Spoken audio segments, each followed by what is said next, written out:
तर मंडळी नमस्कार. प्रदीप सर म्हणले चला मास्टर आपल्याला लवकर जायचंय. मी म्हणलं काय काम आहे असं.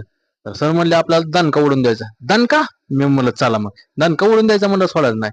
मग आणलं की इलेक्ट्रिशियन मार्केटला. मी म्हणलं आता इथं काय दणका उडून देणार आहे, इथं आपलाच बार काढतील म्हणलं. मग सर म्हणलं आपल्याला दुसऱ्याचा बारा काढायचंय. मग म्हटलं असं आहे का, म्हटलं मग एवढं महत्वाचं काय आहे म्हणलं, चला तर बघूया. सर म्हणलं आपल्याला होम थिएटर घ्यायचंय. आणि मग आलो की होम थिएटरच्या दुकानात. होम थिएटर वाल्याने डायरेक्ट होम थिएटरचा आवाज दाखवलं. असं वाटायला लागलं ट्रॅक्टरवर गाणं लागले काय. मी बी आवाज ऐकतोय आणि तुम्ही पण ऐका की मग जाळ दूर संगच.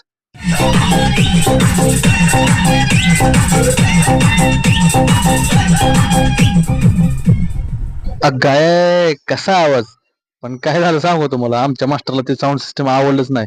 म्हणून आम्ही पुढल्या दुकानात गेलो आणि फायनली आमच्या मास्टरला तिथं होम थिएटर आवडला. मग काय मास्टरला म्हणलो, हे तर त्यापेक्षा डेंजर आहे, खतरनाक मध्ये विषय आहे. मग घ्या. मास्टरने मी दिला दणका उडून. घ्या तर घ्या मग. घेतला घे होम थिएटर.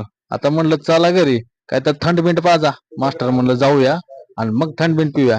भेटूया नेक्स्ट व्लॉग मध्ये. चला मग, जय हिंद जय महाराष्ट्र मंडळी.